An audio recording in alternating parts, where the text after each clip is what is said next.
Welcome back to Petty Astrology. I'm your host, Kaycee Felton-Lui. Can you feel the winds of change in the air? Well, I hope so, because Uranus moved into the sign of Gemini on July 7th, and this is a huge event, one of the biggest of the year. And one of the reasons why it's so significant is because we have Pluto in Aquarius, one of my favorite things to talk about as an astrologer. And the reason why this is so exciting is because we don't really have anything to compare it to. We have never had Uranus in Gemini trining off with Pluto in Aquarius at this early of a degree in recorded human history. So what does this mean? Well, there's a lot to get into. And not only did we have Uranus move into Gemini, we also have a big old full moon in Capricorn to get ready for, because it's never just the one thing. No, that would be way too easy and way too boring. Today on the podcast, welcome to Uranus in Gemini. Then stay tuned for a look at this week's Capricorn full moon and what you can do to make the most of it.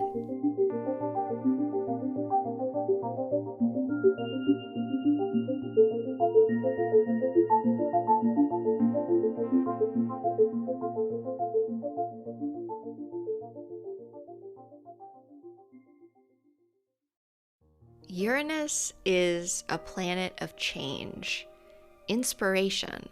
Some would say chaos because it's hard to predict, revolution, revision, and Gemini is a mutable air sign. It's good at change and interaction and connection. Uranus moved into Gemini around 12:47 a.m. Pacific time on July 7th, and it will be there until it retrogrades back into Taurus on November 7th of this year. So we are really getting an introduction to Uranus in Gemini. After that, we're going to be doing the Uranus in Taurus grand finale, and hang on to your hats because that in and of itself is a whole other conversation. Then Uranus will move back into Gemini on April 25th, 2026, and it'll be there until August 3rd of 2032. I know, this is a Uranus transit. It's about 7 years. And 7 years is a really interesting block of time because it's not quite a decade and it's not just a few years away. It's a little bit weird, like Uranus. It's a little bit odd. 7 years is close enough to not feel that far away, but when 7 years actually passes and you look back, it's like, oh my God, a lot has changed in these past 7 years. And that I think would be true of any Uranus transit. But I'm just going to say, I think when we get to 2032 and we look back at this period, we're going to be like, what the hell just happened? That was so much life in 7 years. And that is because this is a really interesting and unique transit. And it's interesting and unique, again, as I said in the intro, it's because we don't really have records for this exact transit. We have other things that we can compare it to. We have other things that we can look at and get some ideas about what this is going to be about. But in some senses, these next 7 years of human history are uncharted territory. When an astrologer says something like that, people's first reaction tends to be fear. And I understand that. Human beings are used to a certain way of living. You know, we've gotten used to the comforts we may or may not have. We've gotten used to things just being a certain way, right? And we can get stuck in that sort of thinking. And then Uranus comes along and it disrupts. It causes chaos because for humans, pretty much any time you pull the rug out from under them, they're going to freak out and say it's a bad thing. And I'm not saying that it's always good or it's always bad. I actually think that a lot of times it's both. One of the funny things about human beings is that we in general don't like to learn things the easy way. We tend to take care of situations when they've probably already gone a little too far for the collective. And so sometimes I think that Uranus is so liberating of an energy because humans tend to want to be comfortable, whatever that means to that particular human, right? And disruption does not fit neatly into that comfort. So Uranus comes along and says, you know what? There is more that we could do. There's more that we could learn. There's more that we could create. So here comes a rug pull, and the game has shifted, and things are not so comfortable and neat and tidy anymore. But guess what results from that? Human progress. If you look at human history, and you don't have to be a historian. I am a student of history. I'm someone who really likes studying humans. That's kind of my whole deal here, if you couldn't tell. And over and over and over in human history, we see humans coming together, resolving issues, creating, inventing when they are met with what? Problems, chaos, uncertainty. I know that many of us are resistant to change because it feels so out of our control. And it can often trigger things that maybe have happened to us in the past that are uncomfortable, right? But one thing I can tell you for sure is that history is not going to repeat itself in the exact same way that it has before. And I'm talking personally and also collectively. So when we assume that we know the outcomes, it's a false assumption. It's a security blanket. It's a fantasy. And some people need that fantasy to be able to show up in the world and do their thing. And you know what? At the end of the day, do what you gotta do. But the reality of it is that we actually don't have a ton of control over what happens in the collective, right? We cannot stop the bad things that are happening in the world single-handedly by knowing enough or preparing enough, right? No single human being can do that. You can be the most intelligent, prepared, capable person in the world, and you're not going to have it all together the whole time over these next 7 years. But that does not have to be a punishment or a death sentence at all. Because we are going to have to figure out a lot of this stuff together.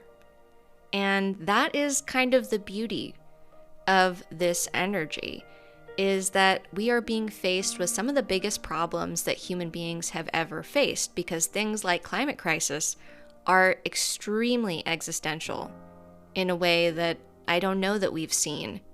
Achieving the solutions to issues like climate crisis is going to require a level of human coordination and communication that we have never seen before. And I know that because we've never seen it before, many listeners will doubt that we can get it done. And I just want to remind you that, the last time that Uranus was in Gemini was 1948. We are in a whole different ball game here in 2025. And human beings have advanced a lot, even though, we got some of the same old classics being played on repeat right now. We got a lot of throwbacks in these issues, right? None of this stuff appeared overnight. These are generations and centuries of colonization and white supremacy and bigotry and polluting our environment for the sake of industrialization that have taken their toll. And the consequences of this are going to impact everyone on Earth, and not in the same way, because we know that the wealthy are attempting to insulate themselves from this issue, but I don't think they're going to be able to do it, guys. We live on one small planet with finite resources. We cannot plunder the earth and keep doing what we're doing forever. And we already know that. We are looking around, we are seeing climate crises like never before. Natural disasters that are worse than they've ever been, that could have been prevented if we had addressed the issues that scientists and fossil fuel companies are well aware of and have known was going to happen. Scientists have been trying to warn us. Fossil fuel ownership has been trying to fool us into thinking that we can get away with this forever and that it's not going to impact people even more than it already has. Why am I talking about all this? It might seem like I'm going on a little bit of a tangent, but I promise you I am talking about Uranus in Gemini. We know that climate crisis is here. It has been here. We have seen these incidents increase in severity and more lives lost, while the Trump administration is cutting life-saving resources, alert systems, improvements to our communities that could prevent unnecessary death, and making it easier for these fossil fuel companies to continue doing what they're doing. Let me be clear, this is an issue that is bipartisan. This is an issue that has been caused beyond red and blue team, and we need to remember that. But over the next 7 years, we are going to see even more climate crisis in action, more natural disasters like we've never seen before, more destruction, more failure of government to step in and do the thing that they should be doing by helping people who are going through disasters, by preventing these disasters in the first place, by changing our systems so that we are not continuing to do this to the planet and harm ourselves. A lot of people are going to be radicalized by this and other events that will happen over the next 7 years. And this is not something that I am happy about, okay? If you've been listening to me for any time at all, I hope that you know that I care deeply about human beings. And I'm team human beings. I'm team regular ass human beings and their right to survive, our right to survive and live well on a planet that has enough for us all if only some of us weren't such greedy motherfuckers. A lot of people who go through climate crisis experiences are going to be radicalized by that process. The more of us this happens to, the harder it's going to be to ignore it, to continue living the way that we're living, because too many people are going to be too disrupted. And I know that humans are very okay with tuning things out, generally speaking, especially Westerners that have privilege and are not very connected to the rest of the world because of Western indoctrination. But the planet doesn't actually have real borders, right? We understand that the borders are made up. So there's no hurricane that's going to be like, oh, I'm going to tear through the southeast of the US, and then when I get to Mexico, I'll just stop there because, the politics are different there, so, I'm not going to blow their spot up. That's not how it works, right? That would be ridiculous. And in some ways, what I am saying is that borders are a bit ridiculous. And I think we're getting to a point in human history where that conversation is going to be more of a thing. So if this is your first time hearing that borders are ridiculous, welcome. Sorry to scare you, but they are ridiculous, right? We shouldn't limit our compassion to people that just live on a certain side of a border from us, right? We're seeing that in the United States very clearly. We can't dehumanize certain people just because they were born somewhere else. It's ridiculous.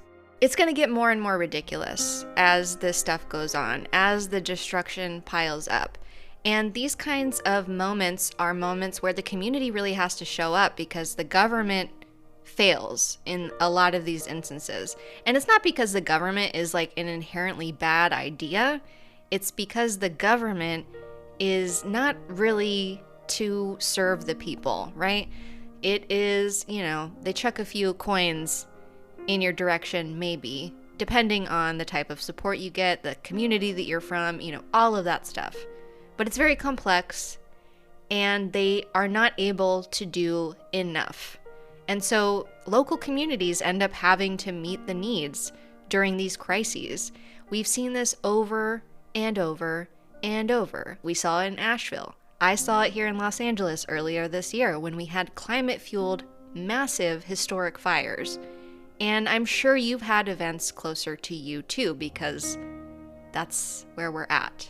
Not only do we have climate crisis, not only do we have failing public health, not only do we have rising fascism, all of these things are having radicalizing effects on people.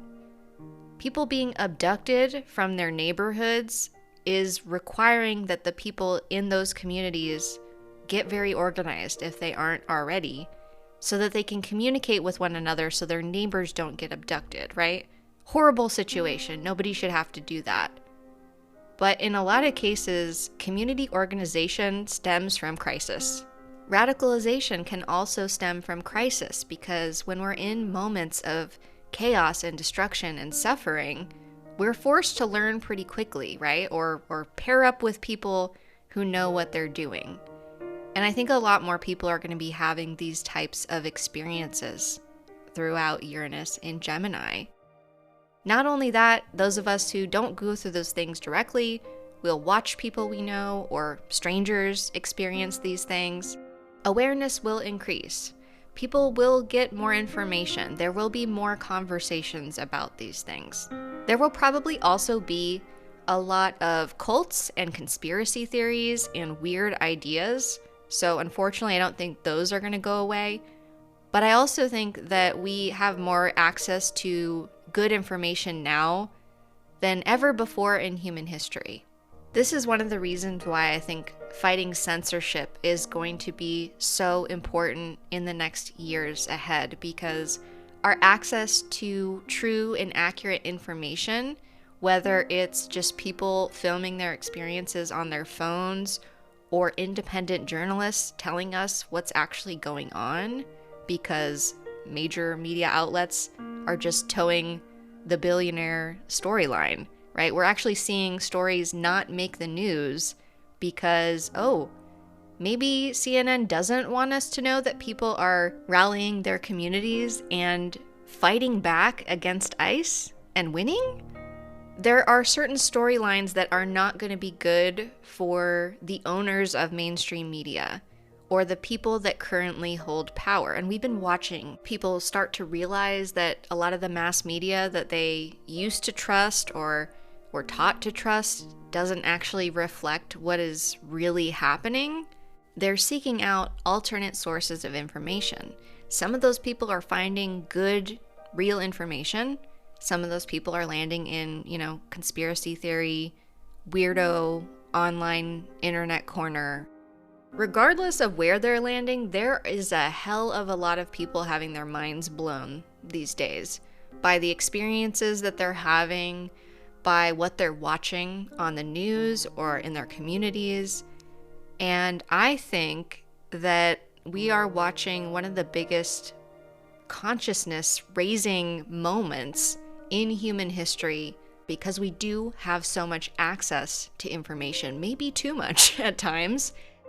I can't say that everybody is going to walk away from these 7 years being more enlightened or knowing more truth, but I do think that a lot of people will. And we need to remember that we don't need a 90% buy-in of humanity to make some really huge changes in the world. We really don't. But the consciousness raising that Uranus in Gemini is going to kickstart to a whole new level is, I think, one of the key ingredients to this evolution that human beings are experiencing over the course of Pluto and Aquarius, which, remember, we are in for the next 19 years. Uranus in Gemini is about liberating our minds, changing our ideas, updating our perspective. These are years that we're going to be learning a lot because we're going to be living a lot. And hopefully, those of us who care will be doing a lot, doing whatever we can to contribute to this change that is unfolding. Because even though we can't control the collective, never forget we have an enormous amount of power. Every single human being is given this ability to create, whether it's just by creating your breath as you inhale and exhale, or whether it's by making choices that impact your life or the lives of people around us, or whether it's literally creating art or whatever it is that you make with your life.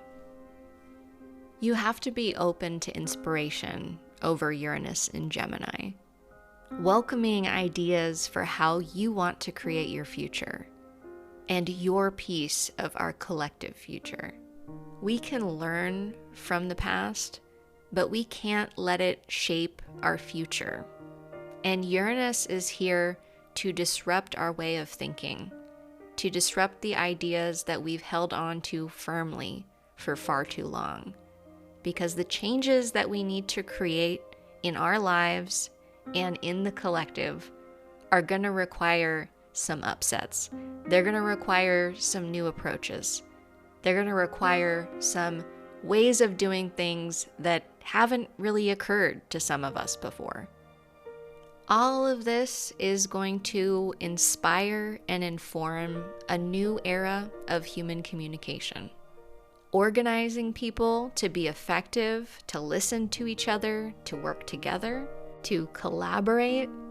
That is challenging work, as you can tell by looking around at the world.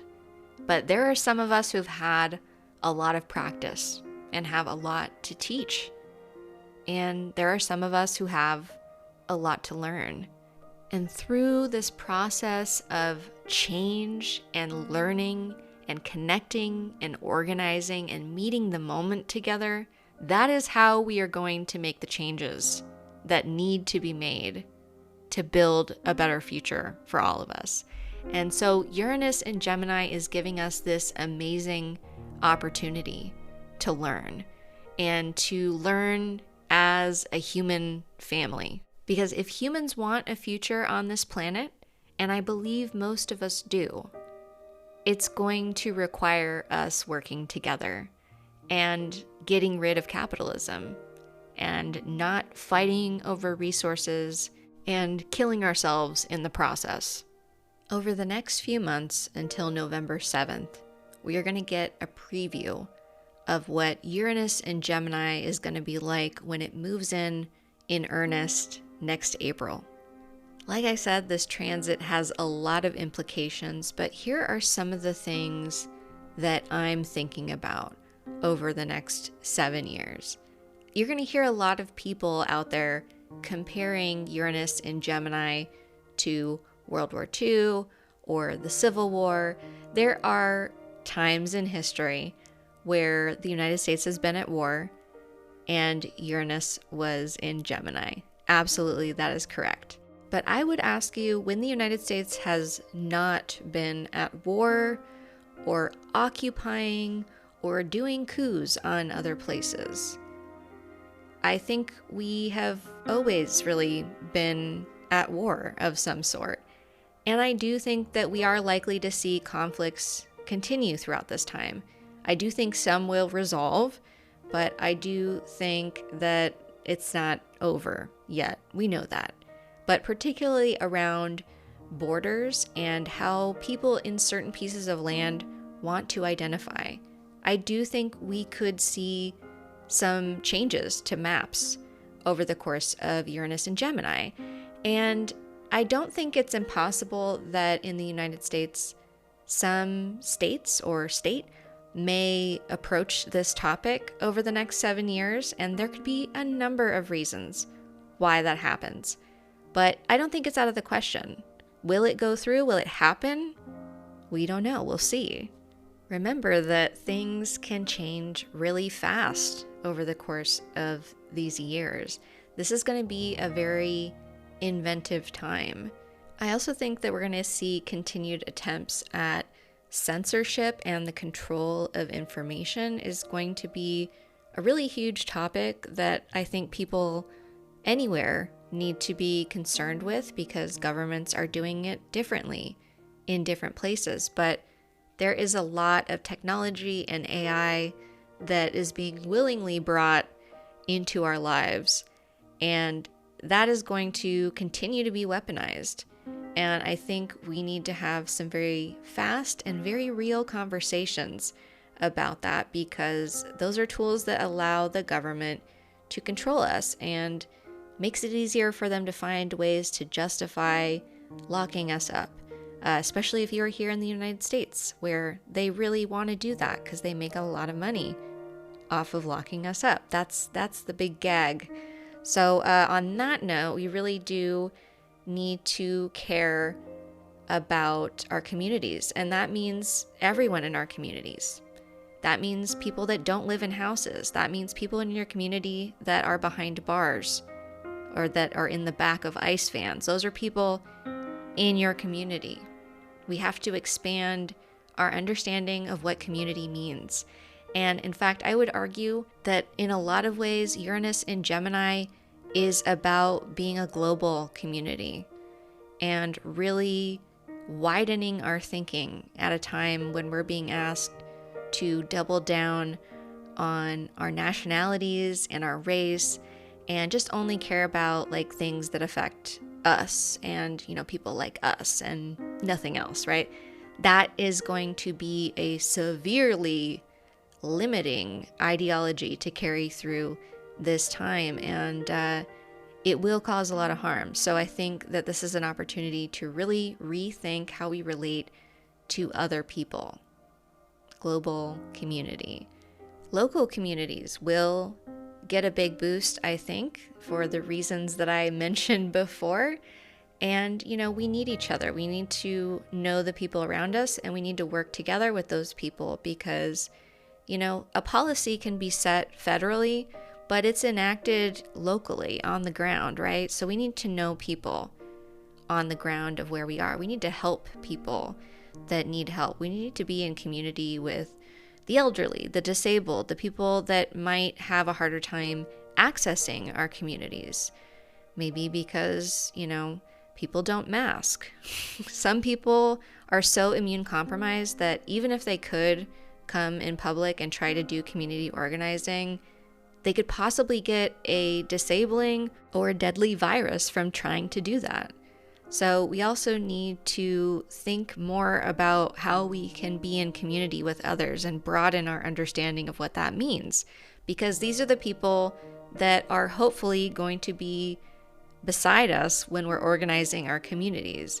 And there's a lot to think about, because some of the things that I think over the next 7 years we really need to be aware of, again, surveillance, policing, government overreach done through our local communities.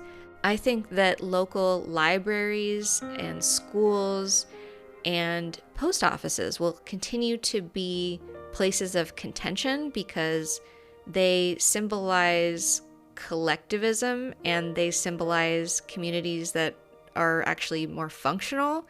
And the goal, I think, for fascists is to privatize everything so that we are beholden to their companies and we can pay them a bunch of money so they can deal with everything and squeeze every last dime out of us, right? We don't want to live in an Amazon.com world, I assure you. And we're getting close to being in that direction, okay? And so the more that we can pull back and take back our communities, for real, like, we have to think locally about how we want to shape our communities, because there is a massive effort right now, as you can see, like here in Los Angeles, there's, intimidation tactics. They're raiding parks in shows of force to show that ICE can come and do whatever they want to our city. More things like that could be happening over the next several years in the United States. And we need to be prepared as communities to stop that from happening and things like that from happening. We are in this moment where we are kind of fighting for the future of humanity. there are these techno billionaire fascist types that have this really ugly and profitable version of the future. It's profitable for them. And then the rest of us just are going to suffer and be products and workers and livestock in the way that we already are, but probably worse. So we kind of have to fight for the future that we want, right? And I know I'm going in a lot of different directions. That's very Uranus and Gemini, but I promise all of this is connected, man. It's all connected, man. No, we're seeing it's all connected, all right? All of these, social fights that we're seeing are being enacted locally, right? In our local communities. We have to show up and be a part of our local communities so that these fuckers don't get to enact their horrible vision on our communities. So this is going to be a huge opportunity for us to band together. The good news is we have already seen people doing that before Uranus even moved into Gemini. So I think we're just about to see a beautiful renaissance of community and people working together. Like, I'm excited for that. I don't know if you've seen, there are certain European towns that have been really struck by gentrification. A lot of places in the world are being struck by gentrification because people are touring or even retiring in other places, and they're raising the prices for all the locals and changing their communities in really harmful ways. And that makes the people that are native have difficulty surviving. And so there are a lot of protests, and there's a lot of pushback for that. People are taking back their communities because they have no choice, because they can't survive under the conditions as they are. And I think a lot of us are in that place. I think that's why a lot of us feel so unsettled and uncertain. And, a lot of clients come to me and they're at turning points and they're making big decisions, and there's information that they're lacking because the state of the world is what it is. And I just want to remind us that this is a collective experience that we're going through. And both Uranus and Pluto are these outer planets. These are planets that reflect our collective experience. These are the big waves that happen subtly at times and not so subtly at times. And we are just at a very exciting point in the story of humanity. Technology is going to evolve. Transportation is going to evolve. Language, advertising, the way that we share information. We're going to have flexible mentalities. We're going to have to be adaptable and roll with it. We're going to have to assume that change is not always going to be bad for us, even if it's change that we don't like. Because even things that we don't like can sometimes have positive implications for us. So we need to not assume the worst. We need to keep an open mind. With all of this change and these planets in the signs that they're in, our nervous systems are really going to be very activated, potentially overstimulated. And so we need to be very aware of that. And if you're prone to anxiety or becoming mentally overstimulated, those are things that we're going to need to develop an awareness around if we don't have that already. This is not a time period where you want to drink 4 iced coffees for breakfast, no food, and, scroll TikTok all day and read the news. Like, you're going to hurt yourself if you do it like that. Practice daily habits and routines that are more soothing. Make that a regular part of your life. And know that you don't have to have it all together or know how everything's going to go, because we're all going to learn over these next 7 years. And we're going to learn together.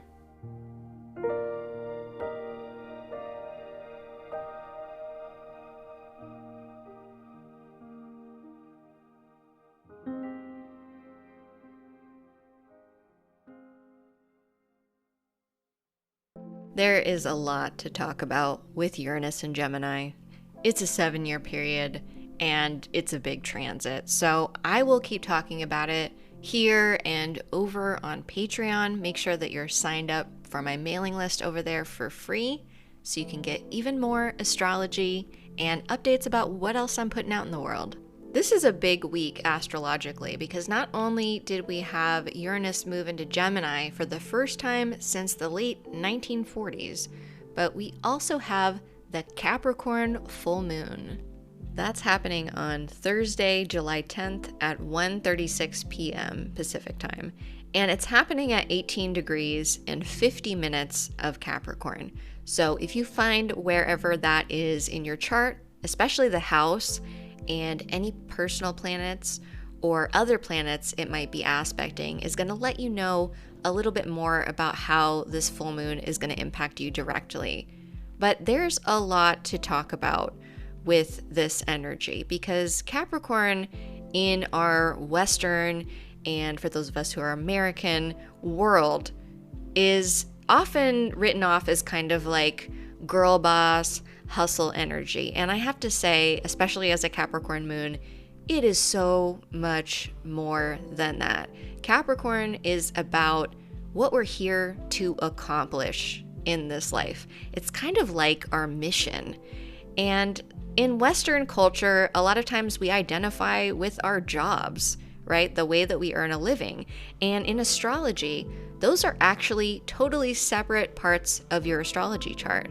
And so you can have a job that relates to your calling. Absolutely. Those things can be interlinked. But for a lot of us, that's not necessarily the case, right? We don't always make money off of our calling, nor do we have to. It's going to be different for everyone. But accomplishments and the things that you have done, especially over the past 6 months, this full moon is a time to reflect. Where did you exceed expectations? Where did you get stuff done? And where did you maybe fall short? Not to punish yourself. And I think people have a tendency to associate Capricorn with unhealthy examples of power and control because we have so many of those in our culture.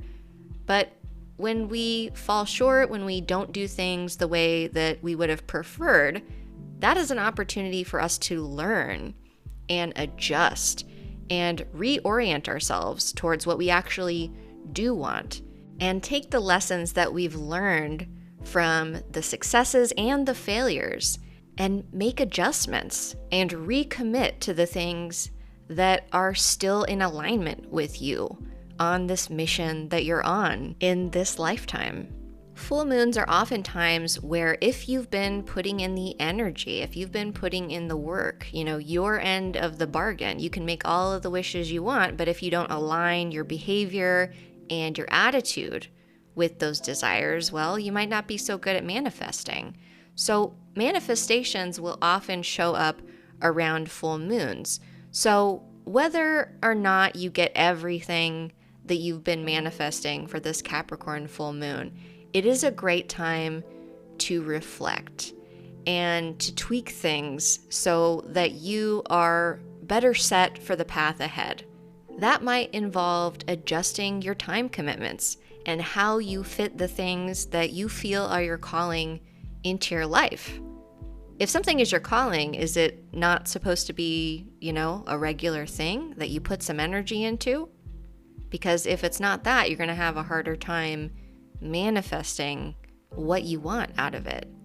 Are you pushing too hard and not playing enough? Because remember, you could focus on your calling all day long if you want to, but if you don't make time for play and lightness, you might actually be losing out on bringing some creativity and some different ideas to the things that you're working towards. Likewise, rest and taking care of ourselves, our physical bodies, our emotional bodies, how are those things fitting in to your calling?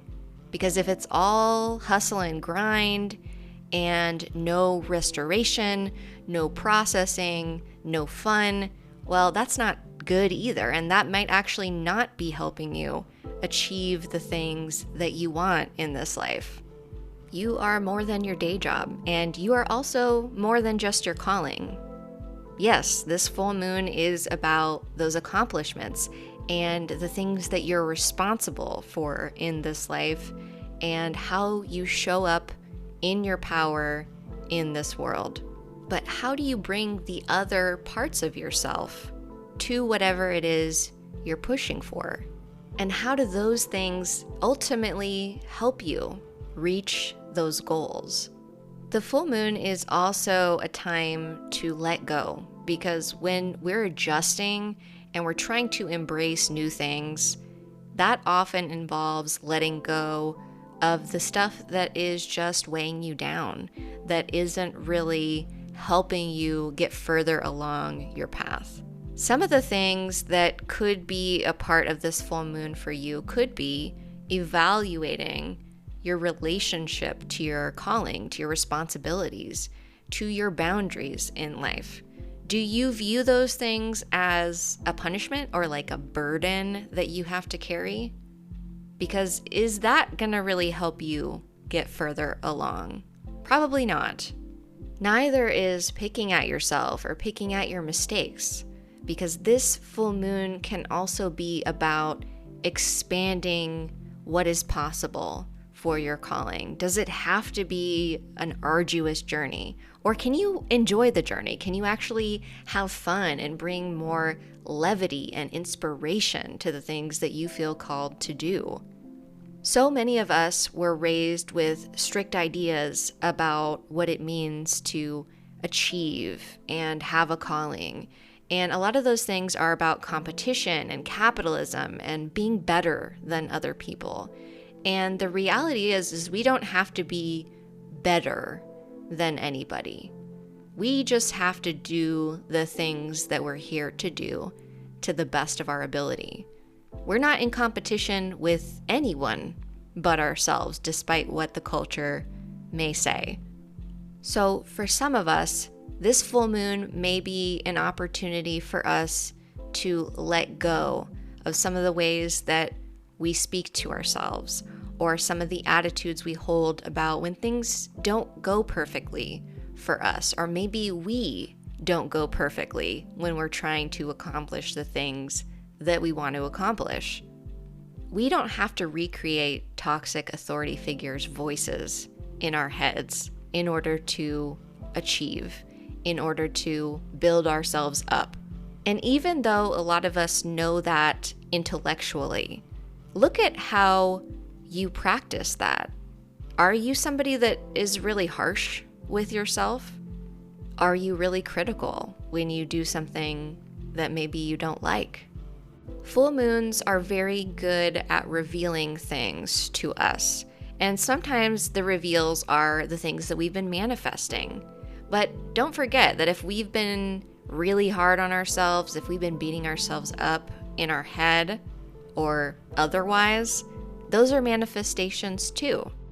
And so if you discover that maybe you've done some things that haven't been so helpful, this is the time to lay those things down. Ask yourself why you feel the need to be so tough on yourself. Has that worked for you? Or is that just you taking on someone else's narrative and applying it to your mission, your journey?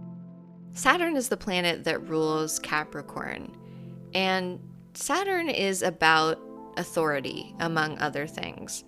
And one of the things that we learn from Saturn and from Capricorn energy is that when we really stand in our power, we don't need to listen to other people's ideas of how we should wield that power or how we should operate, right?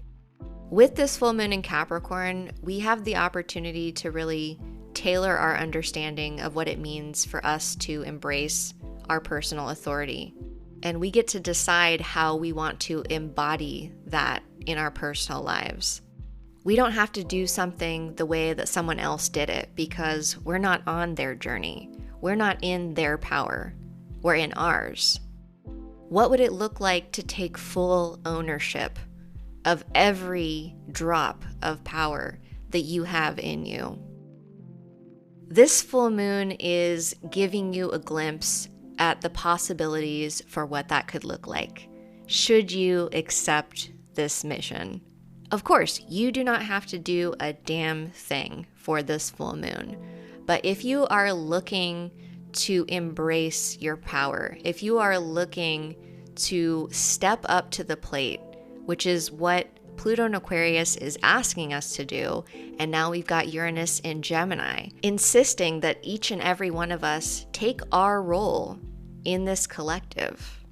And that doesn't mean we have to show up as anyone but ourselves. We have to bring what we're good at, what we know, and what we are here to do to this collective mission. If you like what you heard on the podcast today and you want more, I'll give you more. Become a sponsor of this podcast starting at $5 a month, and you get my bonus episodes, deeper dives into the astrology, and access to our beautiful community that makes this podcast possible. Last week, I put out a bonus episode for my sponsors about the astrology between two of this era's greatest villains. That's right, Elon Musk and Donald Trump, how their astrology works together. It was a great episode and it is streaming now just for sponsors. Speaking of, Petty Astrology Business Club is meeting for the very first time this Sunday, July 13th. This is our very first meeting. Normally we have the Petty Astrology Club monthly to talk about our personal astrology and ask questions and learn more, but a lot of us in the club are small business owners and creatives and people looking to bolster themselves as we go through these really challenging economic times. These are moments where creativity and innovation and community are really going to help us get through this time period and hopefully thrive through it. The business club is for Petty Astrology Club members to share ideas, brainstorm, and support each other. And I'll be there with insights from the astrology of the coming months to help inform our business strategies. And so if that sounds like something that you could benefit from, you are invited to join us. It's low pressure and we meet on Zoom, so you can join us from anywhere. You never need to know anything about astrology to join my spaces. Just be you and bring an open mind. You can find the links for Petty Astrology Club and the Patreon in the show notes.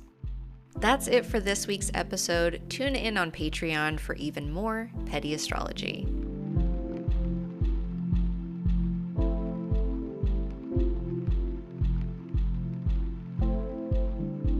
This podcast was edited, written, and produced by me, Kaycee Felton-Lui. The podcast art is by Max Swanson. The music is by Paul Schneider. The piano score is by Relaxing Time. This podcast was brought to you ad-free by my sponsors over on Patreon.